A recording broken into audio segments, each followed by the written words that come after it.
on, come on, come on, come on, come on, come on, come on.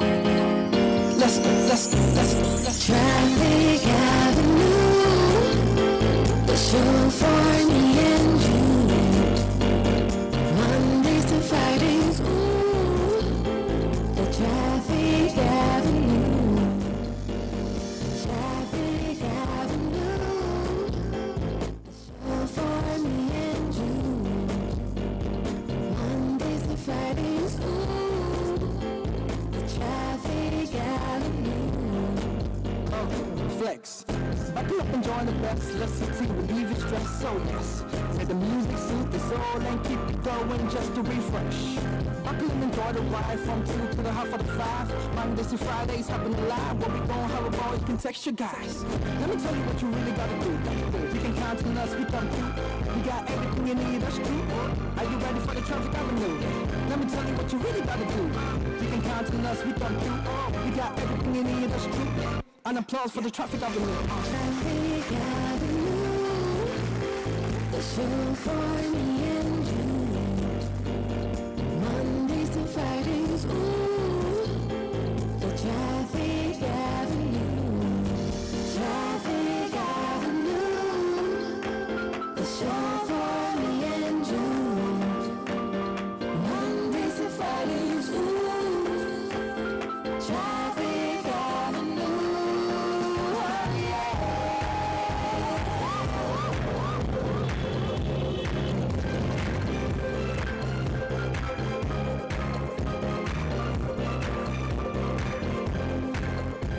Detailed news, unparalleled coverage. City News on 97.3 FM. Eyewitness News. Be there as it happens. City News.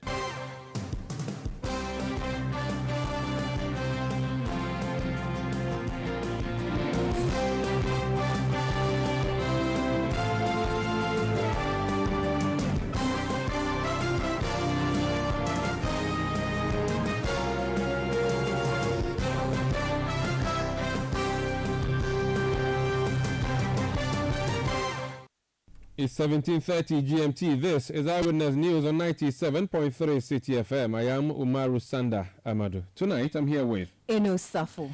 And coming up over the next 90 minutes, one person shot dead by Miabra area. Also coming up, Fair Wages and Salaries Commission steps in to prevent more strikes by ordering the Colleges of Education Teachers Association to return to the classroom, a strike they've embarked on for barely some 24 hours. And later on Eyewitness News, we will take you to Winneba, where there is a big story brewing about a claim that the Winneba Trauma and Specialist Center sent a woman who was on admission there to a bush and left her abandoned till she died. We'll be hearing all the stories around that, plus the Ghana Health Services investigation that has been commenced, or has commenced rather, into that particular incident. Still with 97.3 Citi FM for more on this and many other stories on Eyewitness News. And in business, Bank of Ghana defends its decision to revoke license of GN Bank, insisting the action was necessary due to significant regulatory breaches.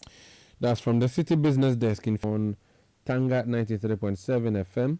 We are in Bimbila on Radio Bimbila 91.9 FM. We are in Tajavu on Revival 99.3 FM. We are in Kumasi on Orange 107.9 and Focus 94.3 FM. We are in Goso on Hames 106.5 FM. We are in Sunyani on Greener 95.9 FM. And we are in Takrady on Beach 105.5 FM, as well as Sky Power 93.5 FM. We are live on the Citi FM channel on YouTube. We are also on citynewsroom.com. And we are interactive. Now, if you want to be updated and also get notifications on when Eyewitness News is live on YouTube, just subscribe to the channel. That's the Citi FM channel on YouTube, and hit the notification bell to ensure you're notified every time Eyewitness News goes live. We are receiving your messages on 0549 986 996. 0549 986 996. You can also send a message on Twitter directly at me by mentioning my name at Umaru Sanda or the handle of Citi FM at Citi 973. We start off from the Obom-Domiabra area. It's in the Greater Accra region. We are told that in this actually Gas South municipality, to be more specific, we are told that there was a fracas today, an incident involving land guards that has led to the death of one particular person. We are told these land guards opened fire on some workers at a construction site. Let's go to the township and speak to Ahoto Ebenezer. He's assembly member for the Danchira electoral area in the Gas South municipality of the Greater Accra region. Eben, you're welcome to Eyewitness News. Good evening. For those who may not know where Danchira is, can you quickly give us a geographical area? Okay, Danchira is located to Greater Accra region, precisely Obom-Domiabra, for instance, inside Danchira Municipal Assembly.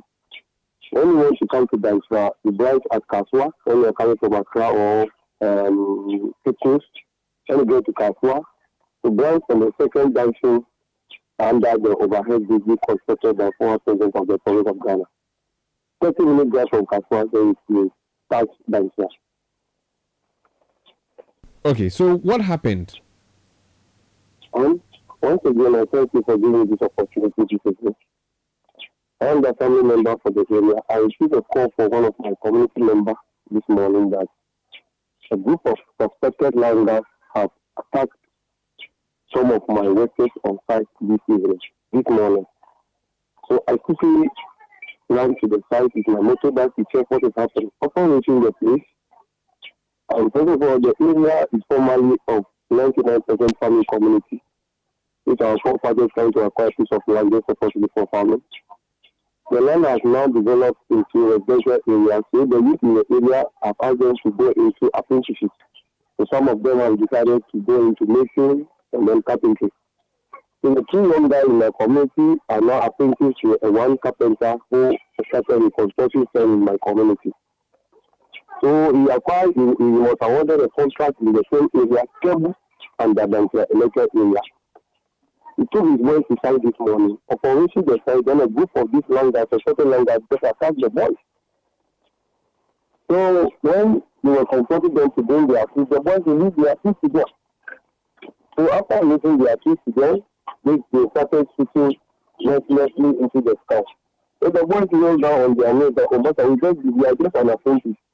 They give them tend to be another trouble. They started firing at two boys. The two boys, one was firing behind his thighs and his legs have gone totally broken. And then there were boy passengers who also bought their land in the same area to go and start some business. So upon reaching the school in their car, they realized there was something going on there. So the three boys came out from their car to go and beg the lander. So upon getting down from the car, one guy who approached them up behind his bottom, and he was right to the hospital. He died in Shanghai. This is what happened in my community this morning.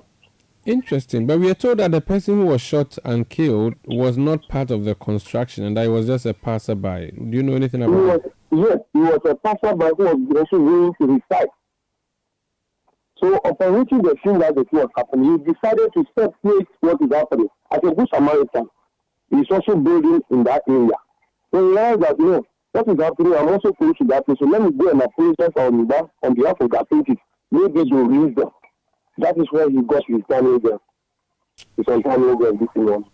The people who came to do the shooting, this Langa, do we know anything about them? Do we know who sent them? Any information? Actually, 24th of December, before we enter into this 2024, the same group of Langas attacked a suburb of my community close to that place, Ayun community. As I'm talking to you now, the case in court at Amalfim District Circuit Court. Another incident happened in the same area. This group of Langas also attacked another resident in that area again, but they took to their head. So this is the third time. So we don't know that kind of person who is doing that. But we suspect strongly, and we know a group of Langas camped themselves close to this my community. And their camp is very dangerous to go. So this morning, the police divisional command and Danchia police command went to the location where they camped themselves before they distributed the community to attack the community members while working on the site. They were able to retrieve 3 motorbikes, but we got nobody to be arrested. The community members, upon thorough investigation, was able to intercept one guy who is suspected to be among the landers who attacked the people this morning. But upon reaching the place, when they scattered away, nobody knew. We don't know the community area. So he was running while the community members intercepted him and handed him over to the police station. So currently, has the police taken over the scene or they've taken the body away? What was the state of affairs there? It happened, the death of the guy happened at SKFR community hospital being located at the New Abra. So after the death, before I get to the scene, the body has been moved to the mortuary. Actually, I didn't see any police CID to ask him about whereabouts of the body. I only met the 3 severely injured. One is in critical condition as I'm talking to you now. The other apprentice too has been butchered at his head. Behind his thighs were sustained several degrees of gunshots. Actually, I don't know the location of the body now. Either the police has gone with them to the mortuary or not. But one guy from Amman, who is also a brother of the deceased, told me that his brother has taken the body to the unknown mortuary for now because he's also under admission at SKSR Community Hospital at Daniel now. Generally, how safe is your electoral area and by extension your municipality? Actually, my electoral area and beyond is not safe. I share a common boundary with me of the electoral area, all fall under Obon the member functions, precisely by town municipality. I can totally say the security situation is down. Because, as I know, when you commission a newly built police station, they must be filled with the necessary logistics. As I'm talking to you, the police station has no vehicle. So it took 1.5 hours before my brothers have to take their motorbike to the police station to pick up the police personnel to the field. So the security situation at my area is serious. Because I realize that the personnel and the police are ready to support the community, but the logistics being put in place is not there. Then, a newly constructed police station in a dangerous zone don't have a vehicle. The vehicle they give them is an old and dilapidated Tundra. I reported this to the divisional command. I told the MCA about what is happening in our community and beyond. Is aware. The necessary agencies are aware. So until the Delta police get the necessary logistics, the community is not safe. Okay, so this story you just said about how the police were transported there, if your brothers had not gone with their motorbikes to the police station, there's no way they would have come to the scene, correct? Yes. So they arrived there on motorbikes that were sent by your members. That is it. It means that you don't have regular patrols in your community then? No. Before you see a patrol in the area, the nearest police station is Kofu Panko. Who that falls and also fall in the boom, the other conscience is another divisional command as close to the boom. Sometimes they come to the area once a while, but not all the time. And before a problem will happen in the hinterland, that you get in touch with the police to come for your aid, is going to be a bloodshed before the police will start. I thought you are part of the new police region that was created, the Central East Regional Police Command. Do they not come to your area to support you? Yes, they come to support Ifiko. About last week or so, we realized that Ghana Web published 11 landers arrested around Safabaham area. The scene that is happened today is about 100 meters to 200 meters away from where the Central Regional East Police Command arrested those landers last week or a week ago or so. Interesting. How about the municipal chief executive who chairs your security council? What has he done about this? At your assembly meetings, you haven't raised these issues? Actually, this thing happened 21st December last year. I reported this case. Our DNI director at the Gasa municipality is aware. Maybe you might be listening to my command right now. Another agency like the MC is also aware. All the necessary agencies at the assembly are aware of the parents' family. The regional commander is aware. And they are not doing anything about it, the MCE especially. And actually, I still no change in anything that you've been doing about this. Because after all this things, I realized that there must be an action. Because the 24th land that attacked in my committee members, the MC is aware, the DNI officer in charge of security at the Minister Assembly is aware, and the various agencies at the Minister Assembly is aware. But what I'm talking to you now, I don't see any investigations going on in connection with what transpired in 24th of December last year. Thank you so much for speaking to us. It's a pleasure. I would like to use this opportunity to thank to appeal to IGP that I want you to move from logistics to the police station because the zone or the community called by and now the area is fast developing and different places are coming to this community. Leading system, serious and very hectic situations happening in this community. So I'm appealing to him that we should make sure that it's supplied by with the necessity of this so that when you contact them for any emergency, they can respond.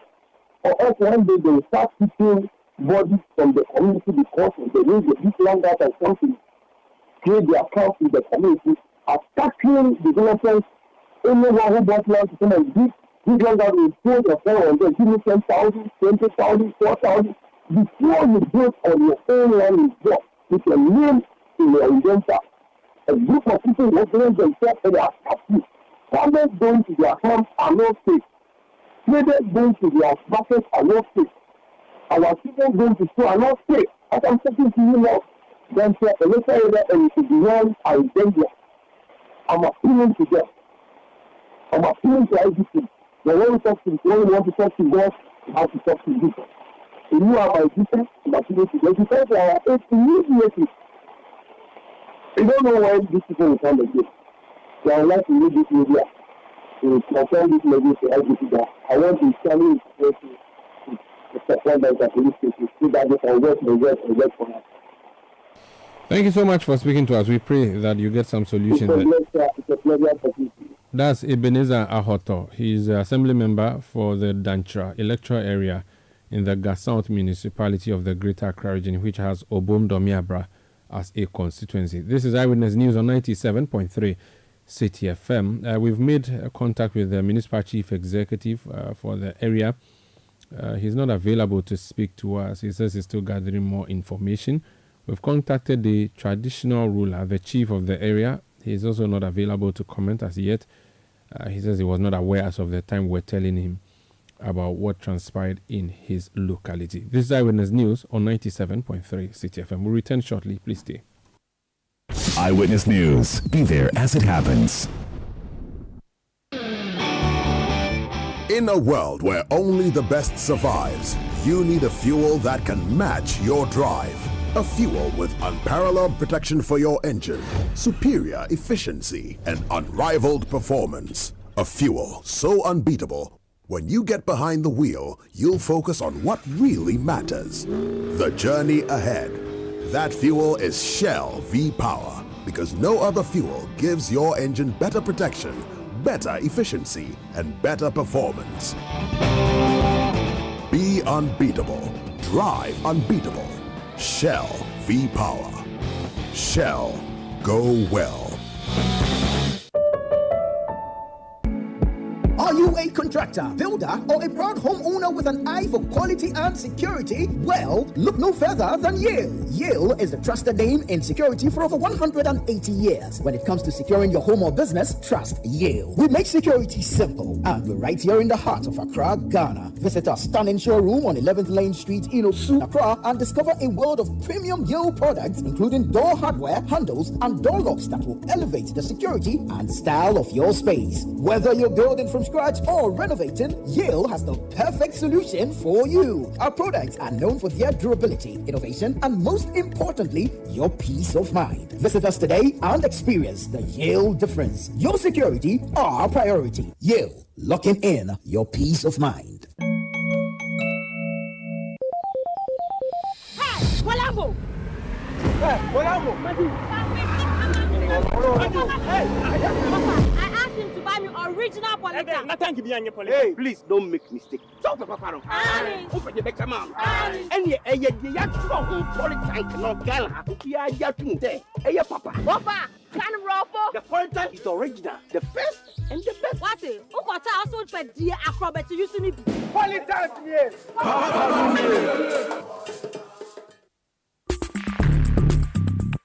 Let your voice be heard on Eyewitness News on Facebook at facebook.com/City97.3, Twitter at twitter.com/City973, and Instagram at instagram.com/City973 with the hashtag Eyewitness News. You're welcome back.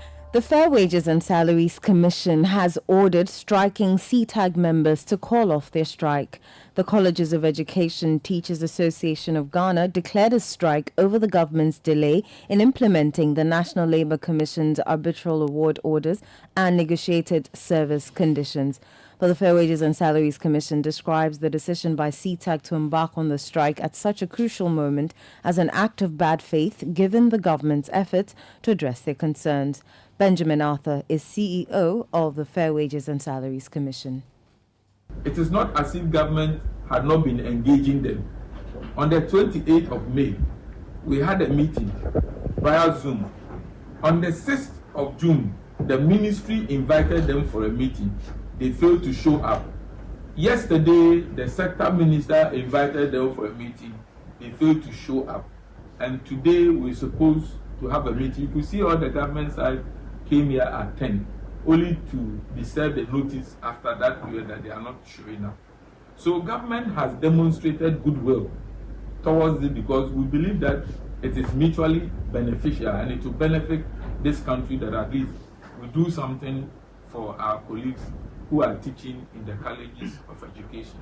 And government means well. So we are calling on them to go back to the classroom to go and teach. This strike is out of bad faith.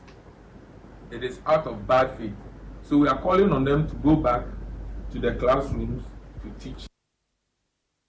You heard CEO of the Fair Wages and Salaries Commission, Benjamin Arthur. Let's go on the phone lines and speak to Prince Obinhima. He is the national president of the Colleges of Teachers Teacher Training. Colleges of Education Teachers Association of Ghana. Forgive me, CTAG, that is. You're welcome to Eyewitness News, sir. Thank you very much, sir. What's your reaction to this? I don't know if I should call it a directive from the Fair Wages and Salaries Commission. Yes, let me wish you good evening. Thank you for this wonderful opportunity. Extend my warm greetings to your cherished listeners who are listening to you, and equally to the over 2,000 members of CTAG across the country who are listening to you by the power of internet. And I must say that I am extremely disappointed in what I heard from my brother, friend, and the Chief Executive Officer, Engineer Ben Atta. To say that we were invited, we've been dodging meetings. I am not sure. He has been saying that we've been engaging them. He goes back and forth and says the minister invited us. 3 days ago, we had phone conversation that the minister wanted to meet us. Yeah, we're ready for it.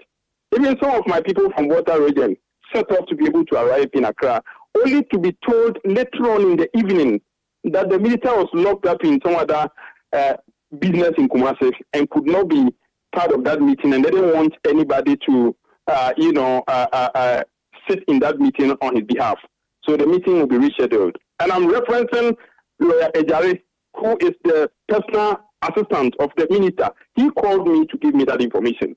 So it's for Engineer Atta to come and tell the whole world that a minister invited us and we failed to show up. I think it's a calculated attempt to let us look bad. But we will not be swayed by that. We are focused. What we are simply saying is that the National Labour Commission gave orders. Since when did fair wages become the spokesperson for National Labour Commission? To interpreting which is a good strike and which is illegal strike. I'm surprised. And I understand their desperation because they are paid to do this work, to negotiate and ultimately to protect government pay. So seeing that we are going out of their scheme, they should be frustrated. When the orders were given, the orders are given by National Labour Commission to be complied. Orders are not given so that we will negotiate on how to comply with the orders. Negotiation ended, and I must say it authoritatively, that we are not on negotiation table at the moment. Negotiation ended when the National Labour Commission listened to submissions of CITAG and then the government team and came out with their orders on the 2nd of May, 2023. Finito, that's when negotiation ended. After the arbitral award, what remains is implementation. What Section 164 of the Labour Commission's own regulation will tell you that when parties appear before the commission and the commission come out with orders, it is imperative on the party to comply. You look at the ADR 798, it also tells you, with a greater deal of respect to the Supreme Court and the judiciary, not even the apex court of the land can seek or will even seek to, as it were, alter the orders of the National Labour Commission. So orders have been given. It's been over a year. It's not complied. And you come back to tell the whole world that we are rather being unreasonable. I mean, what is this? It means that when the fair wages says your action is in bad faith, it cannot not be true because there's no negotiation happening whatsoever. We aren't negotiating. We finished negotiation before the National Labour Commission when we triggered the compulsory arbitration after the fair wages have shown bad faith themselves, and we have taken the negotiation from their hands and then taken it to the National Labour Commission for them to trigger compulsory arbitration, set up arbiters. Then we submitted ourselves to the process. We went through. After months of submissions and then arguments and what have you, we came out. Asked them, we signed collective bargaining agreement, which expires in December.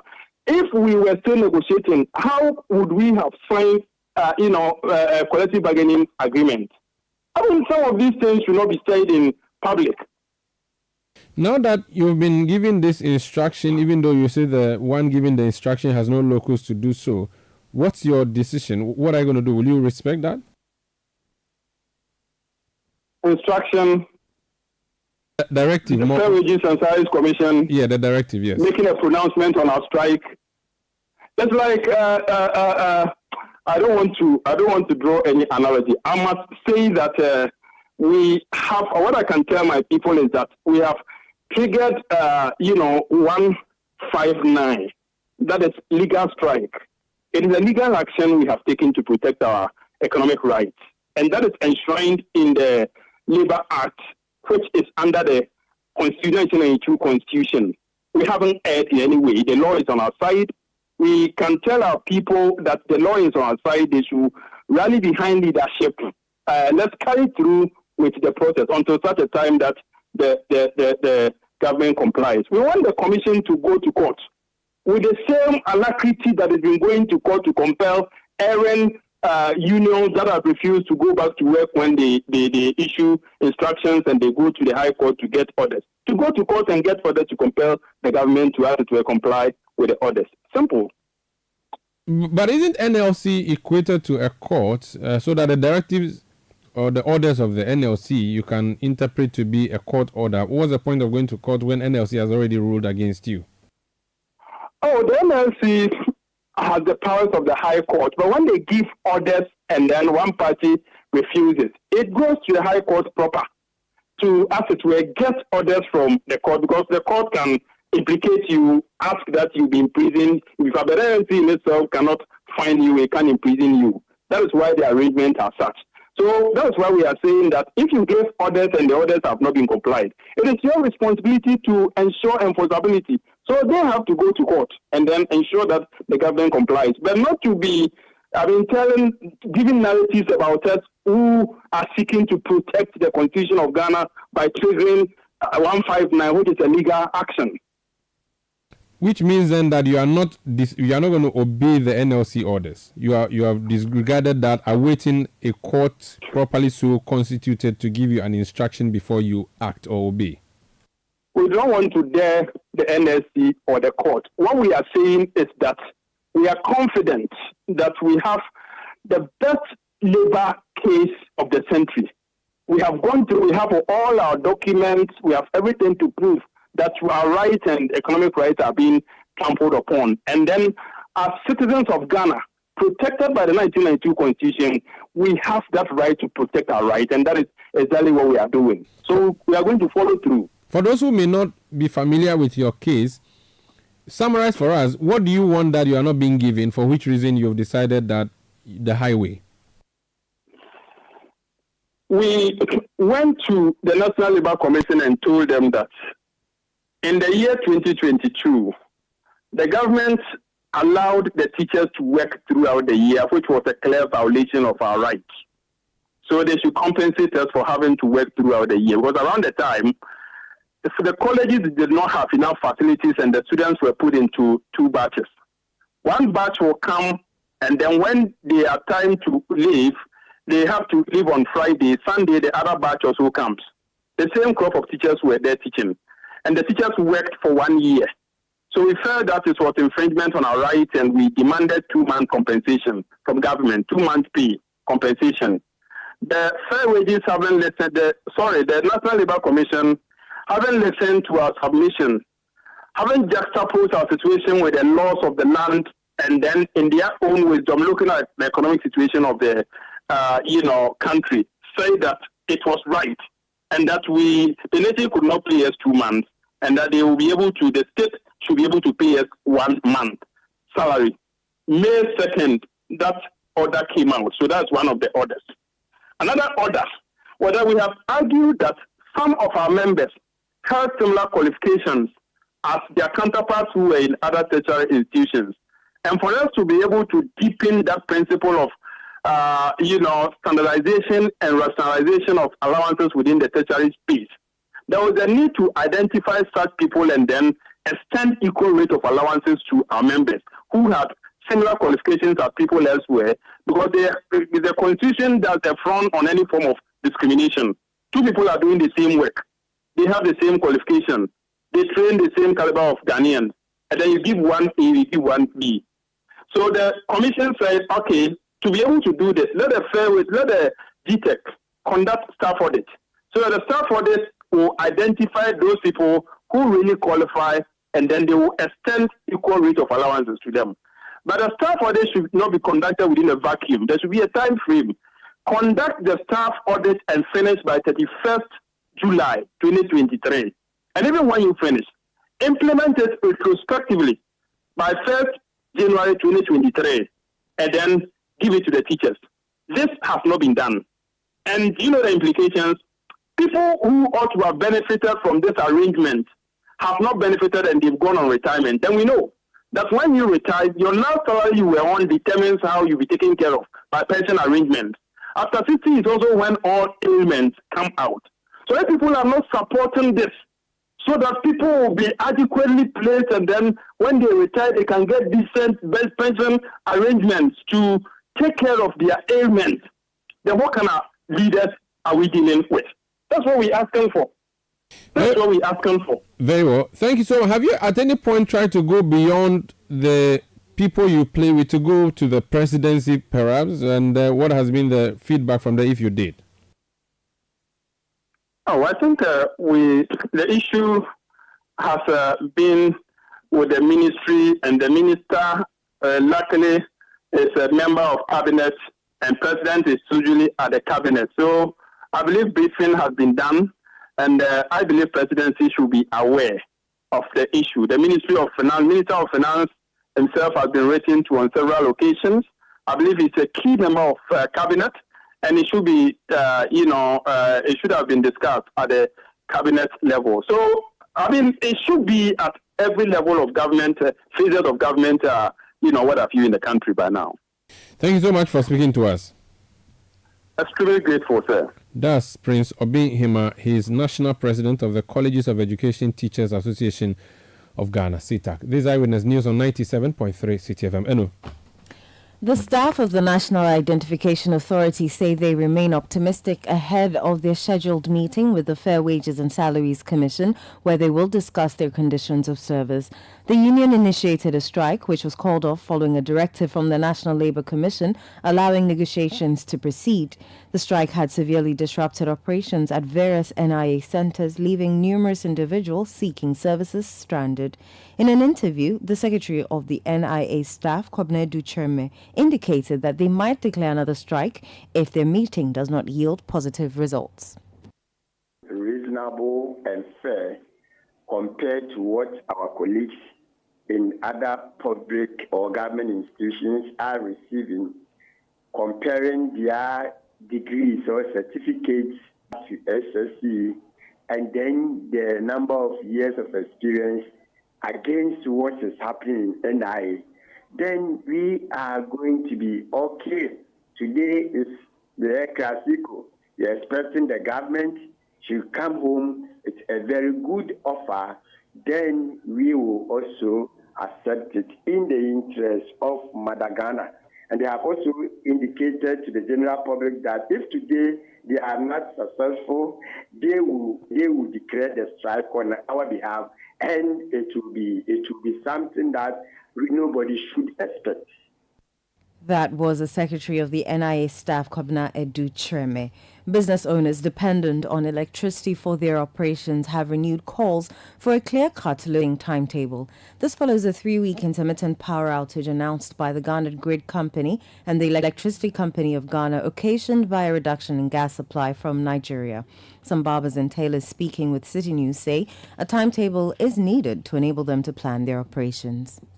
They should look at it and bring alternatives for us, because this generation, we depend on the energy, especially electricity, more than everything. If there is no electricity, then everything, it will be down. You cannot communicate, you cannot do everything. So we are pleading with them maybe to look at it very well and come out with different strategy that maybe we can survive with distance. We are in already. There's nothing to prepare. My job is about this in the barbering. So when there's no light, meaning I can't work. That's the whole this thing. So what I'll do is we schedule with the customers the time that maybe the light will be available. Then we'll communicate and then they will come. That's the only best I can do. Because buying the what you call a generator itself, I can't even afford the current fuel now. So the best for me is to just reschedule with my customers. So if the power comes, and then even if it happens to be at night, I'll still must stand in and work at night. You heard some business owners speaking to City News. This Eyewitness News on 97.3 Citi FM. Let's go to Winneba because there's a story that is running, a story that was done by UTV, which suggested that a woman was involved in an accident alongside several other persons. These persons were rushed to the Winneba Trauma and Specialist Center. Now, we are told that a lot of the people were treated and discharged. Their relatives came around. But this particular woman had no relative coming, and she could not be identified by the hospital officials. The story, as narrated by the UTV correspondent in the Central Region, said that after 2 months of treatment and no family member showing up and the woman not being well, the officials of the hospital put the woman in a wheelchair, and moved her to a community where they suspected she came from. They inquired from a few people if they knew the woman. Apparently, they said the woman is also not able to communicate, so they could not get any information from her. We are told, according to the report by UTV, that the ambulance that moved from the hospital with this patient left her in the wheelchair by the road in the community. This is in the central region. And after 2 days of this woman sitting in the wheelchair unattended to, she died. That story became a subject of debate in the House of Parliament today between the Member of Parliament for Efutu and also the Member of Parliament for North Town. Let's hear from the North Town MP, Samuel Okudzeto-Ablakwa, who first raised the issue on the floor of Parliament, and then a response from the MP for the area and Majority Leader Alexander Afenyo-Markin. Finally, Mr. Speaker, there is a matter that I was hit with this morning on national television, and I'm sure the Honorable Majority Leader will be concerned because it's a matter that happened in his constituency. The Winneba Government Hospital, it has been reported that doctors and nurses there just threw out a patient who had an accident. They couldn't locate the patient's relations. The patient says she comes from somewhere, Oboji or something of that nature, a UTV report. And then they just put her in the ambulance, went to dump her in the bush. After 3 days, Mr. Speaker, the patient died. This is a woman who lost her legs in an accident, a 44-year-old woman, traumatized. I mean, this is the height of inhumanity. And Mr. Speaker, this House must take interest. We have to summon the Minister for Health, the Ghana Health Service, the board and management of the Winneba Government Hospital. We cannot accept this. So, Mr. Speaker, this happened in the Majority Leader's constituency. It has to join us, so we constitute an urgent probe into this matter. This next of the night and the gross violation of the Hippocratic oath of our doctors cannot be accepted. There is national outrage, and as a House, we have to be concerned and we must take immediate action. It can happen to any of us. We can have an accident anywhere. It can happen to any of our relatives. And, Mr. Speaker, we cannot accept this gross negligence. So this House, Mr. Speaker, must take an interest in this matter urgently so that we can be responsive to the plight of the people we represent in this House. I thank you very much, Mr. Speaker. Mr. Speaker, I turn to my respected colleague, Honorable Okudzeto-Ablakwa.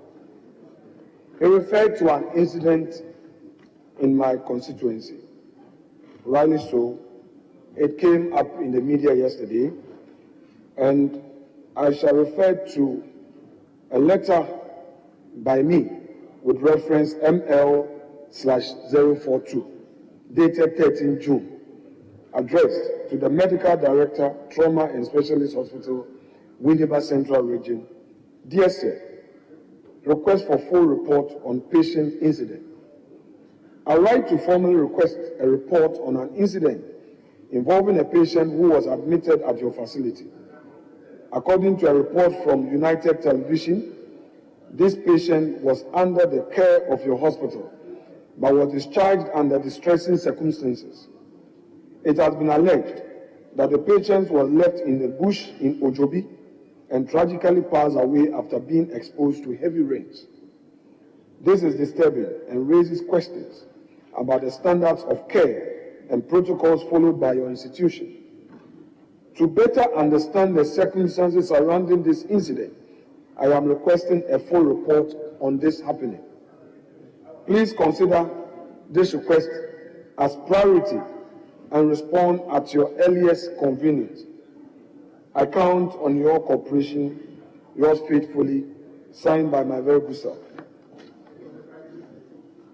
Mr. Speaker, further to this, I've become aware of a press release by the Ghana Health Service dated 14 June 2024 to all media houses.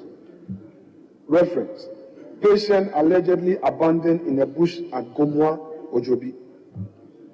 The attention of leadership of the Ghana Health Service has been drawn to a media story about a patient allegedly abandoned in a bush at Gomwa, Ojobi in the central region.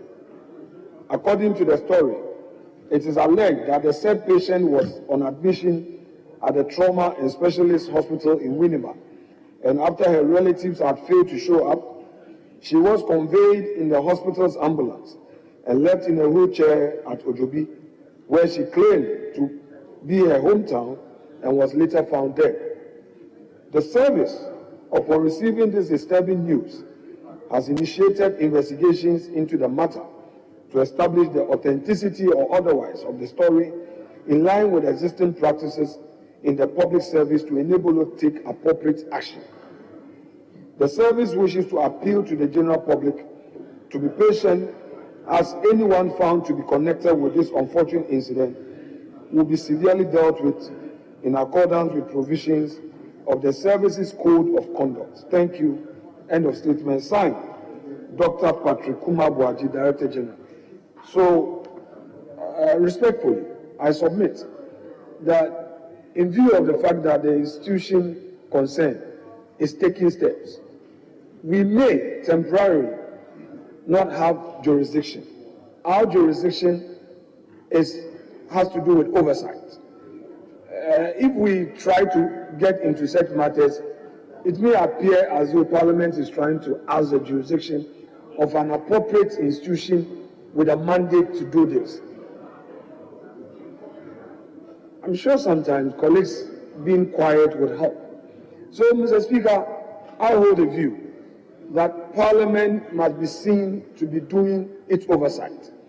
The institution concerned has a primary mandate. They have indicated that they've instituted an investigation.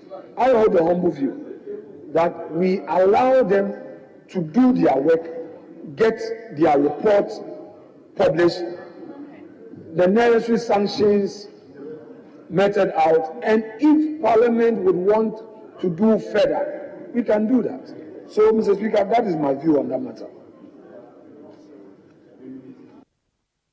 So that's Alexander Penyumakin. He's member of Parliament for Efutu, also known as Winneba, and he is a majority leader in Parliament. He was responding to a comment that was made by his colleague from Northtown, Samuel Okujeto Ablakwa, which referenced a story done by UTV, in which story it is claimed that a woman was involved in an accident, and after months of no relative showing up, the Winneba Specialist and Trauma, or Winneba Government Hospital, decided to go dump her in a community known as Ojobi in the central region. She died 2 days later after having been left in a wheelchair. The Ghana Health Service, like you heard the MP reference there, has commenced investigations, and we are told that a special committee has been set up, which committee will commence work on Monday. We are told even though it's a holiday on Monday, the ministry, the Ghana Health Service, deems the issue a very important one and has decided to constitute a panel, which panel will start work on Monday. We'll be following that story for you. If we get any more information, we will share same with you. Let's remain in Winneba, but not on this subject. On a related subject, we are told there's some flooding happening around Winneba Junction as a result of a contractor's work. Recall last week we brought you a story where, because of construction works in the same central region, a river was blocked, leading to flooding where many persons were displaced. We're hearing of a similar story. Dr. Emmanuel Asasi is a resident of Winneba Junction. He's witnessed what happened. He's joined us online. Doc, you're welcome to Eyewitness News. Thank you very much. Doc, which area of Winneba Junction is this, and what is the situation, please? So we live around Dawa restaurant, and our resident is the late Colonel Joe as his resident. Okay, and what happened? When did this happen? Okay, so as we all know, there's this road construction ongoing, and that means they have to build bridges. Yes, unfortunately, as they are building the bridges, they decide to block some of the waterways. I'm sure you are aware of what happened in Oserefun last week, where the road collapsed. So I got to Winneba on Sunday, got in touch with one Mr. Bisbach, who is the foreman, and told him, hey, man, we have a problem here. You can't block the waterways because when it rains, we are going to be in trouble.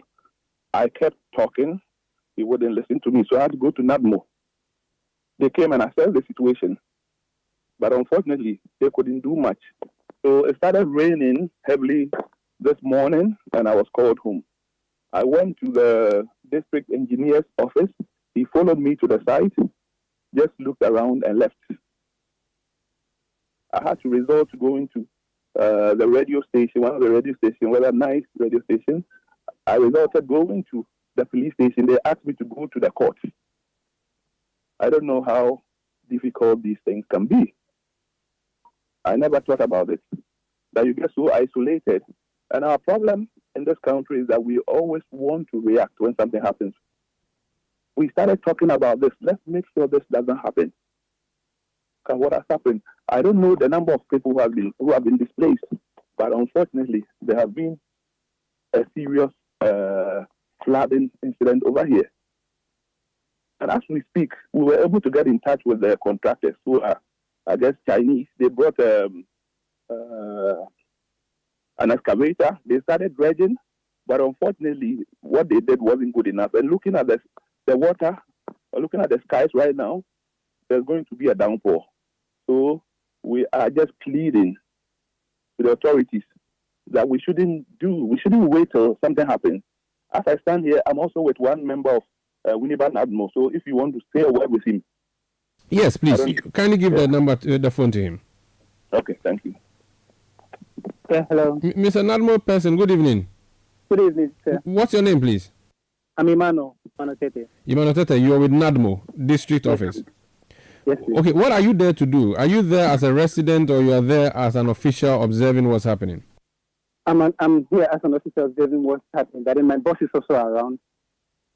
Yeah. Oh, okay. So I'm here, not myself alone. We are here in a team of about 6. Yeah. I see. And why did you come there? And what have you found so far?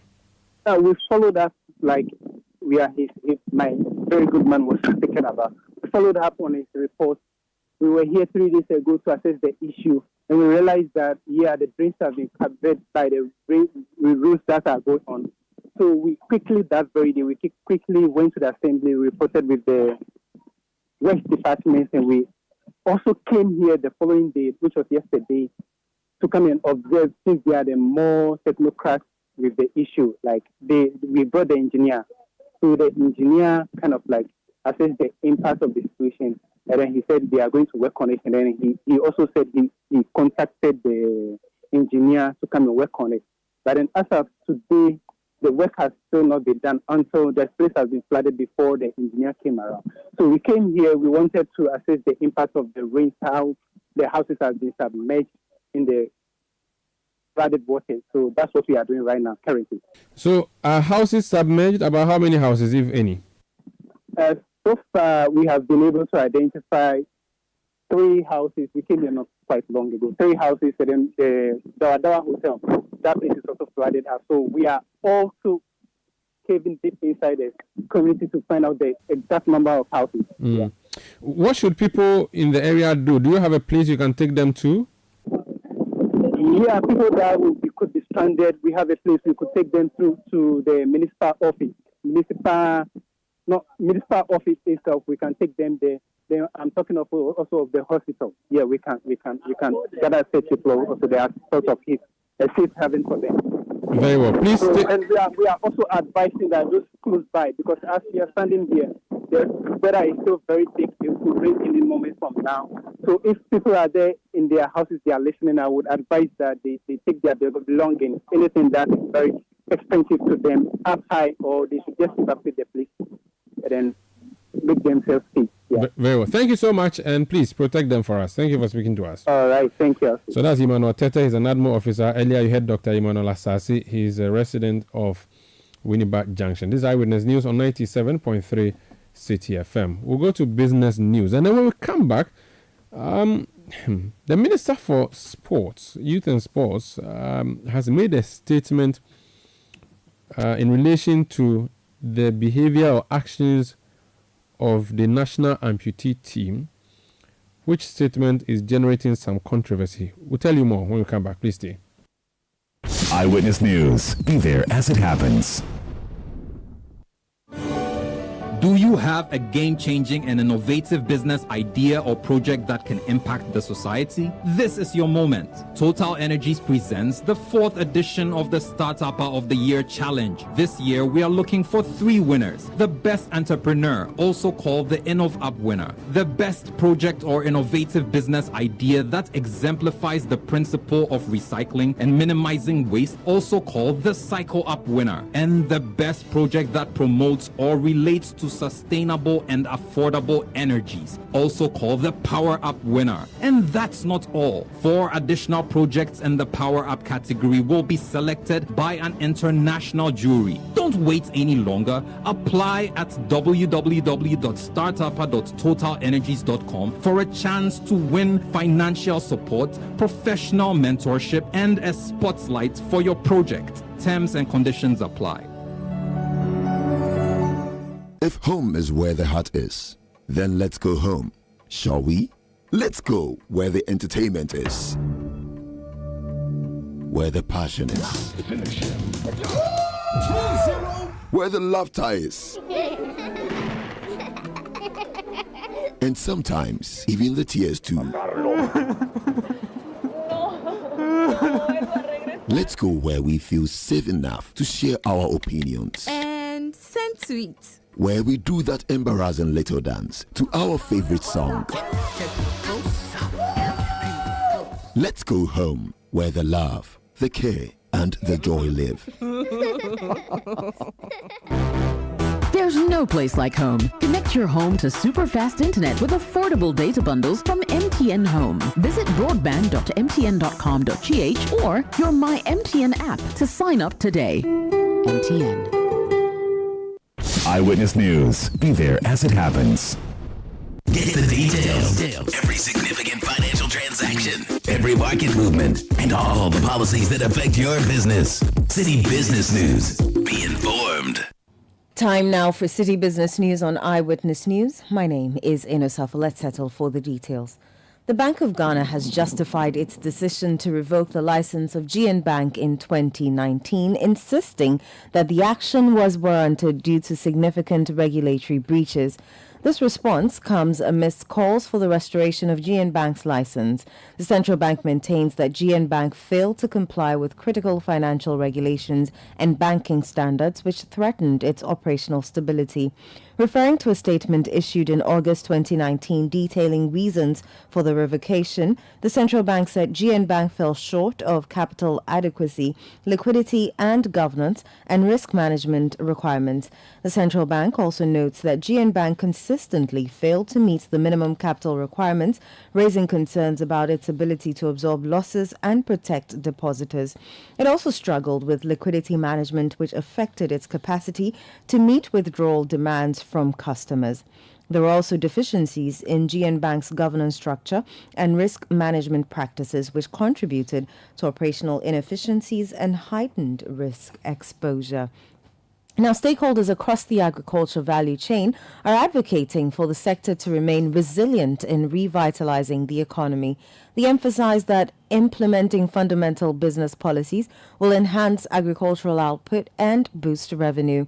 Speaking during the Agribusiness Forum of the 2024 City Business Festival themed Understanding the Agribusiness Value Chain, Opportunities for Additional Revenue, Kwesi Koboy, Chief Executive Officer of Gersel, urged stakeholders to adopt pragmatic solutions to sustain sectoral growth. Agriculture is a business. But of course, like any other business, you first want to make sure you have your revenue first, but you can also see where you can make additional revenue through a number of things. Now, additional revenue can be done through a number of things. One is yourself, your efficiency. 2, what other products can you generate from what you're doing? What other service can you generate from what you're doing? So, but if you don't get the basics right, you can't get what it means to make a good return on it, then how do you make additional revenue? The problem in this country is that we tend to look at agriculture as a kind of a social good, and for some of us, it worries us. agriculture is not a social good. If we want to change the mindset, we want to make it attractive, and some of us believe that it is so, look at it as a business. So whether you are selling, you have a poultry farm behind your house, whether you have a large-scale poultry farm somewhere in your village, the principles you should adhere to is that there should be efficiency. That was Chief Executive Officer of Gersel, Kwesi Cowboy. For his part, Chief Executive Officer of Agri Impact Limited, Daniel Fahene Akwe, stressed the need for players in the value chain to invest in technology to reduce post-harvest losses. You can have oil giving us a GDP of $2 billion. How many people will be involved in generating that $2 billion for us? You may have some people on the sea doing the rig, and you may have some fuel station attendants and the rest. But if you pick a commodity like rice or fruit juice, you have someone who has provided the planting material, a tractor operator must have plowed the land, an input distributor will have supplied an input also as business. Transporters will have transported, generating income. The factory where they are processing the fruit juice, they are also generating income. And they will offer opportunities for accountants, the legal people, the HR people, the food scientists, the security. So once you pick one particular agricultural commodity, the net effect on job creation is wider than any other industry that you can think of. Now, anytime agriculture grows by 1%, industry grows by more than 1.5%. So if we want to sustain our industry, our focus must be on agriculture. That was the Chief Executive Officer of Agri Impact Limited, Daniel Fahene Akwe.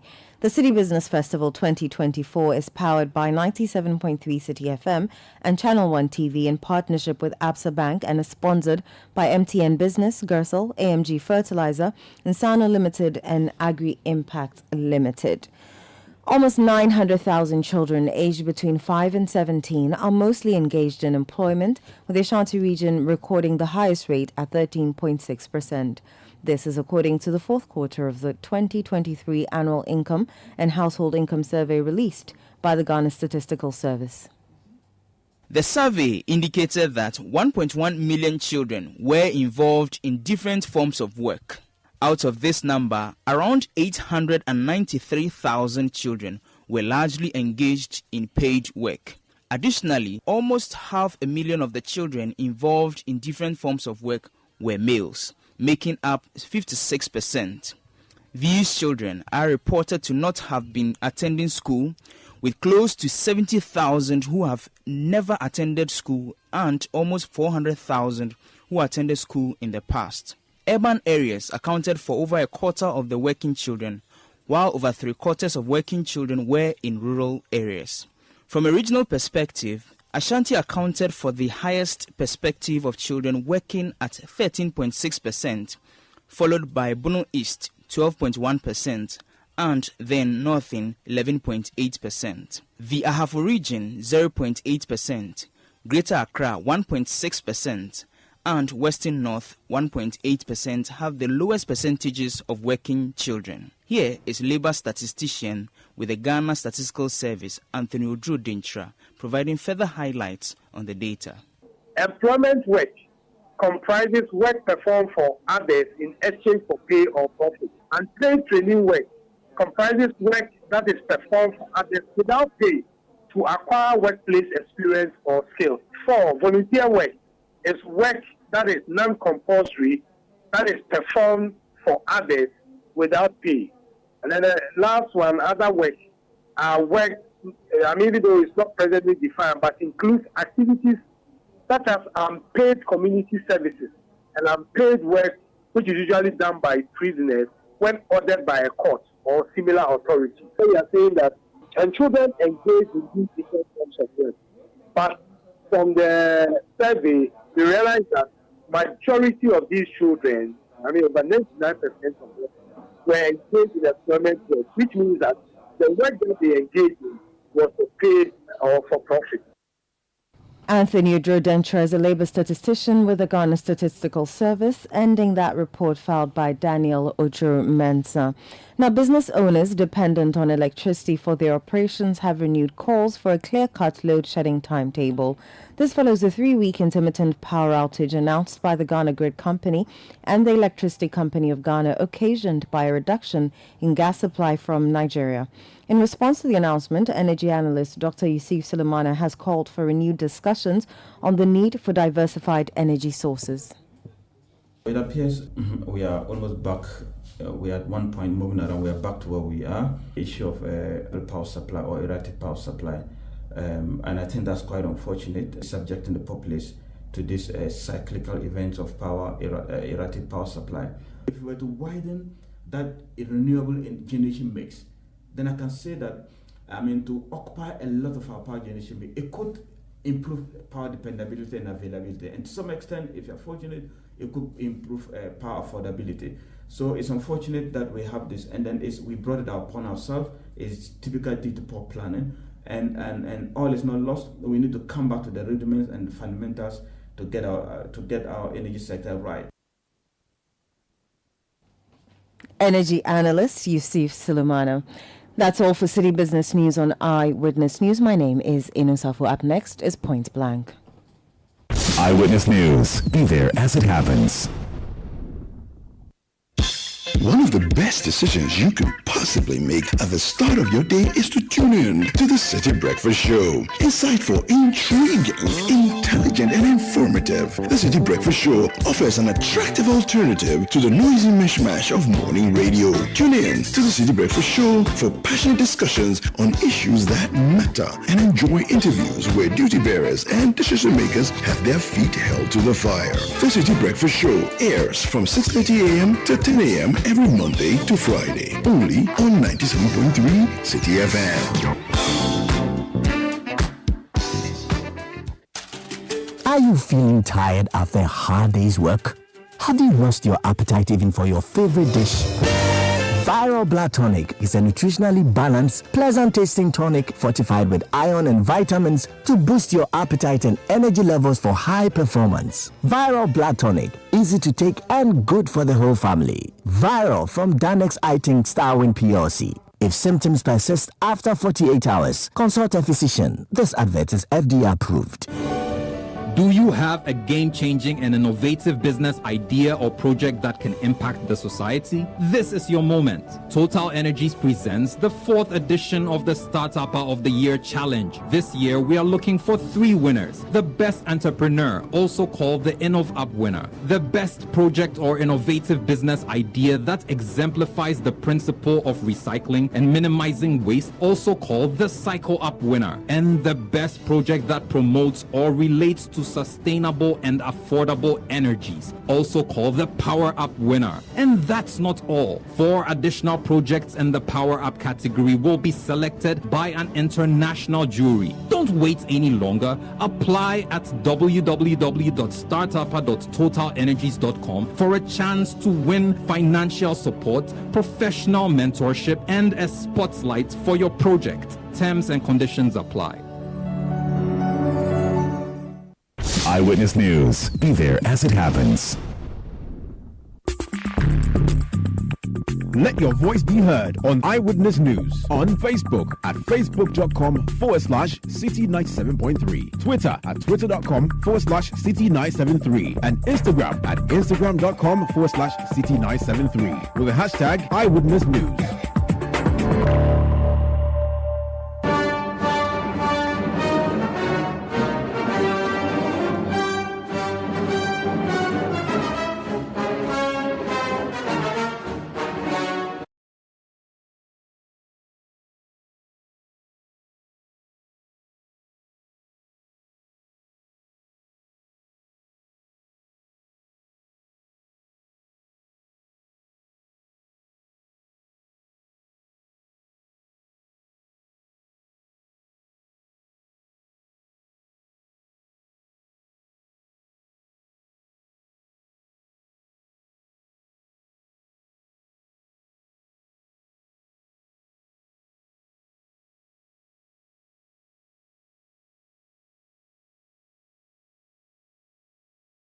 My name is Umaru Sanda Amadu. Tonight on Pembla, we are talking about sports, not football, or not a national football team.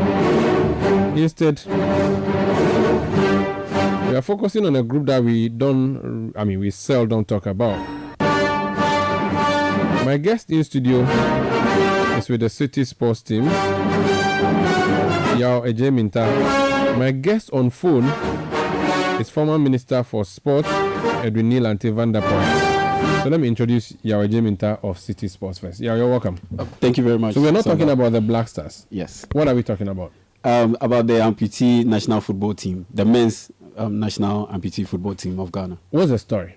The story is that it's a fallout from their meeting with the Minister of Sports, Mustafa Youssef. They met him earlier today to present the cup that they won at the amputee AFCON. What's the background before they brought the cup? What happened?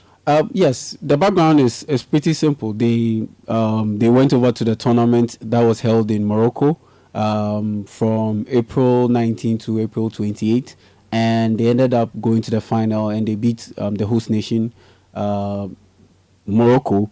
And actually, it was in Egypt. And they ended up beating Morocco to lift the cup. And on their return to Ghana, they went on a bit of a mini tour where they thanked people who sponsored them, or corporations who sponsored them, including Twillium. And a couple of days ago, or a day ago, the news emerged that the National Democratic Congress flag bearer for the 2024 elections, that's John Dramani Mahama, he made a cash presentation to them, $10,000. And later today, the team went over to the minister's office. And the minister was not happy. And they went to present the cup to him, the trophy to him, that yes, we went out there, represented Ghana, and this is what we ended up winning. And so we've come to you to present this to you. And the minister vexed? Yes, he wasn't happy. Let's listen to the minister, Mustafa Youssef, MP for Yagaba Kubori and Minister for Sports. This is a national team. The team sitting here is not a club. It's not your private property. When you are going to Egypt, if I haven't signed for you to represent our country, you cannot be there. So that is to the management who are here. And it is not only to you, but to entire national team. Once it's a national team and you are going to represent our flag, anytime you come, that's why when you are going, I delegated my director of FNA to come with you in Egypt. I made sure that communication went to the ambassador who is representing the president to make sure that whatever is supposed to be done, courtesies and protocols are accorded to you because you are representing our country. So when you come, after the successes and there is anything, the first point of call should be this office. We are not going to tolerate you using the state for your personal benefits. Once you come, all of us will then be making sure that whatever benefit that is supposed to accrue to you, just like we did in the previous time when you came, the $2,000 you all received never came into my pockets. It was for you because you represented us and you performed. And similar opportunity will be given to you. But if you realize that this time when you landed, unlike last year, yeah, but this is important. I just want the media to know. Unlike last year when you came here directly, this year you started going from one place to another place without even records to the government who sponsored you. And that cannot be tolerated. I have to put it to you, not only you, any national team. If it's your personal club, a private club, that is fine. That is your club. But as national team, once you come, you should know that you are representing the government, the states. So that is what I just want to tell you. So I've asked the president of the Ghana National para team. We have seen that you have received a lot of donations, which is good for us. You should account for it because it's for the state, it's not for you. And he has indicated that he will definitely come and account for it. And government will then see what we'll do to complement whatever you have received already. So that is the information I just want to, and we'll communicate after you have presented. So that was the Minister for Youth and Sports. Yes. So are his views justified? We gave you money, travel, you come back. Instead of coming straight to us, you went on a road show, showcasing your trophy all over the place before finally you remember to bring it to us. Sounds like a fair idea, huh? Yeah, if you look at it from one angle, it sounds like a fair idea. But from another angle, it also sounds like they also want, in a way, paying homage to the minister and respecting the minister's office. Because in another sense, you can look at it this way, that we want to see some individuals, we want to see some institutions before we get to the big man himself. That's the sports minister. Mm-hmm.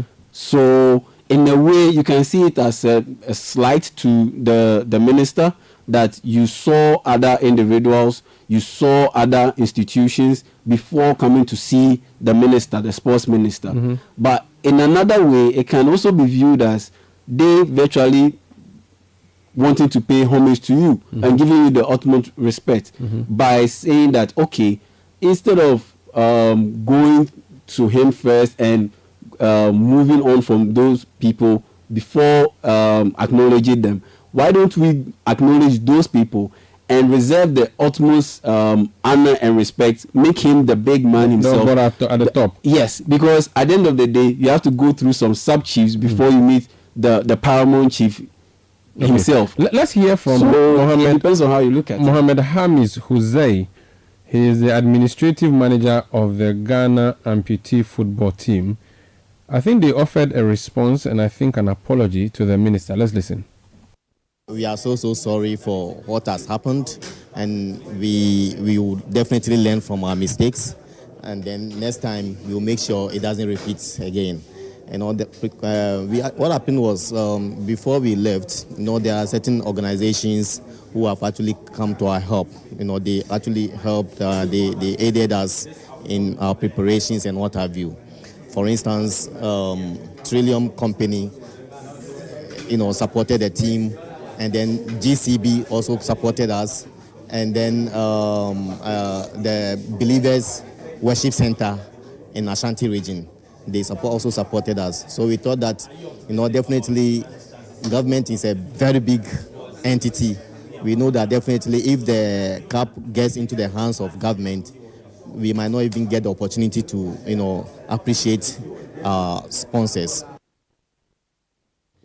Okay, so there you have it. Mohammed Hamis Huzai is the administrative manager of the Ghana amputee football team. Now, why is this a big deal? It is a big deal because the minister at a press conference, even though someone advised him to not say it, he said that, no, I have to say it. Yes. It's very important that the media gets to know what is happening. Typically, okay, so if Black Stars comes home with a cap, which I don't remember them ever doing. Yeah, the last time they did was in 1982. 82, I mean, not 82. 82, right? Yes. That was the last time Ghana won. But these people brought something in 2009. Yes, that's the under 20. The Egypt one. Yes.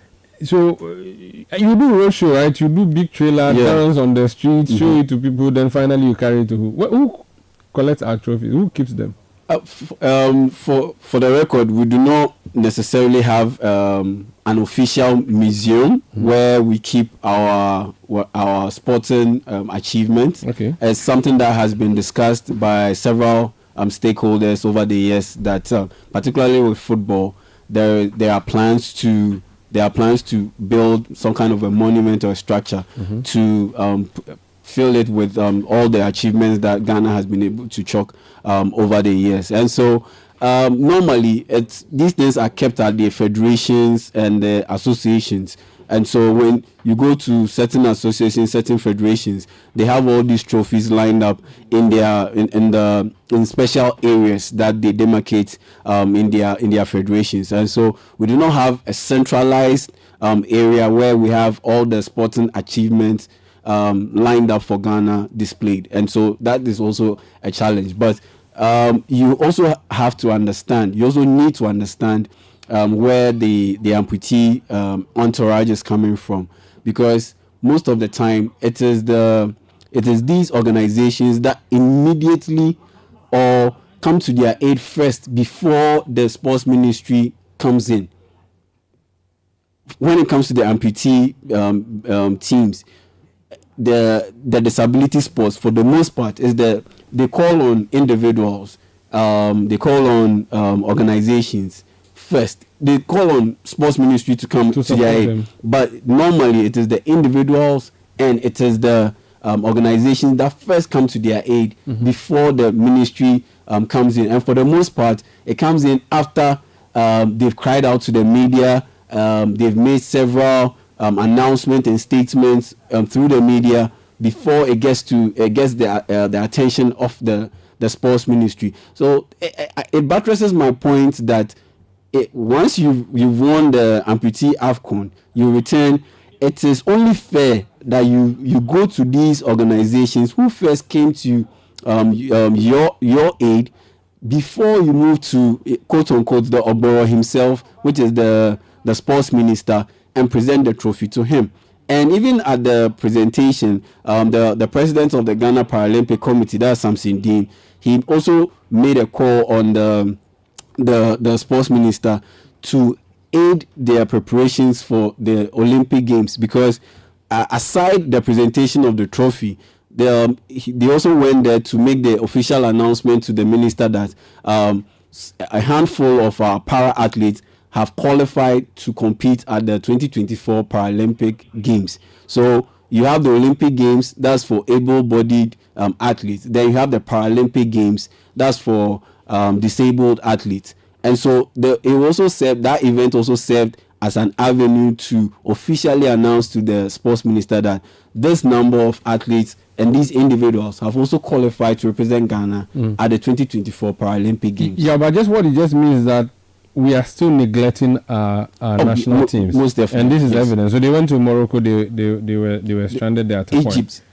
They went to Egypt. And there's also precedence because in 2021, they went over and they won the tournament. And yeah, they had issues, some financial issues, and they had to cry to the media, and the media projected their outcry, and the ministry came to their aid. And that's what the minister referred to, the $2,000 in his statement. He gave to them. Yes, that he gave to them. And so that's where there's a little bit of I would say he being a bit upset that they didn't come to him. He needed help, and then they didn't come to him. But the thing that has caused such a controversy out of this situation is that the timing was a bit off.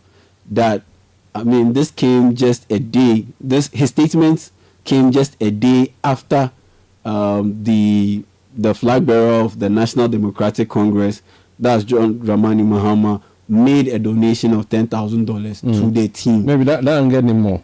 Maybe, yeah, and that's where the bit of controversy comes in. That the timing was a bit off, and that's why people are reading meanings into his statement. Other than that, if it had been an isolated incident that there was no connection to certain individuals, I don't think it would have been a big deal. But the fact that it came just a day after John Dramani Mahama's donation to the team, that kind of makes it a bit else first. Very well. Yeah, let me let you go before people think that we've already started Sports Panorama. Thank you. That's Yawa Jimita with the City Sports team. Sports Panorama is up in the next 8 minutes or so. Benjamin Kete and the team. This is Point Blank on Eyewitness News. So let's talk about other people who have suffered in the hands of the government. There are Ghanaian students who have been sent on scholarship and the issues that have been arising from same, and whether or not Ghanaian students, those who are given the scholarship, should even be given the scholarship at all. and whether our money is properly being spent on scholarships the way it is being spent. That became a subject of debate in the House of Parliament. Samuel Kujaswa Blakwa of North Tongue was leading the charge. Let's listen to that.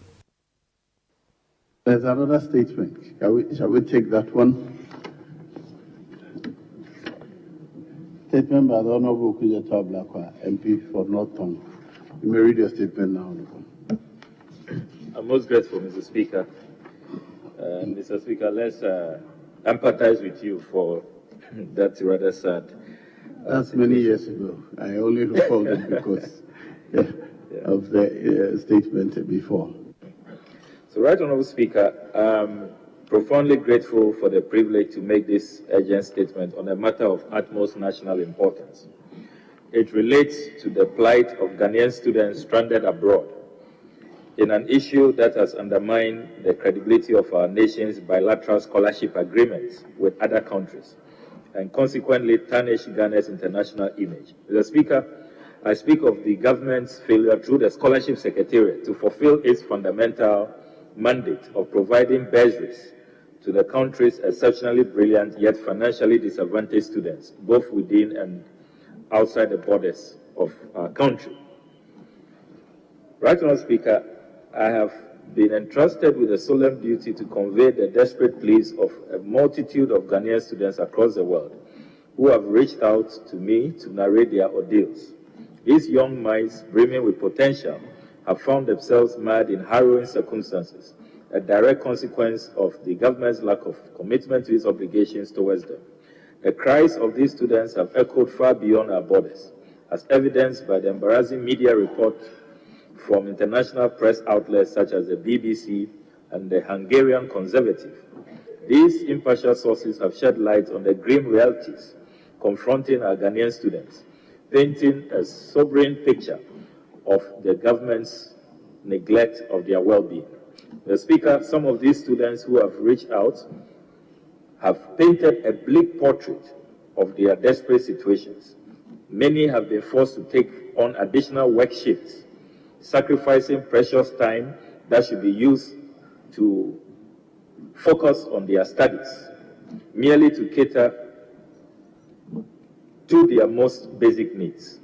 In Chinese institutions, for example, our students have had to rely on the kindness of their Chinese peers, as their student visas strictly prohibit them from seeking employment, further exacerbating their plight. The Speaker, on the 24th of May this year, a multitude of Ghanaian students took to the streets in the Moroccan town of Rabat to voice their heart-wrenching grievances regarding the government's failure to disburse their stipends over the preceding 12-month period.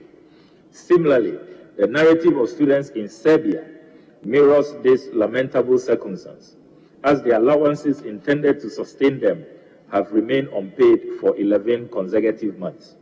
Furthermore, Mr. Speaker, on the 4th of April 2024, the Ghana Students Association in Hungary issued a formal press statement drawing attention to the dire circumstances faced by 215 compatriots studying within the borders of Hungary. These students, it was reported, had endured the previous 6 months without the slightest measure of support from our national government. There are a dozen more instances where our students across Europe, Asia, and America have been left abandoned. Mr. Speaker, it is with grave concern that I must address the alarming deterioration of Ghana's international image over the past years. Our nation's reputation has been tarnished as we have repeatedly failed to honor our bilateral scholarship agreements with other countries. A number of Ghanaian ambassadors and high commissioners have been officially contacted by their host governments on this deplorable situation.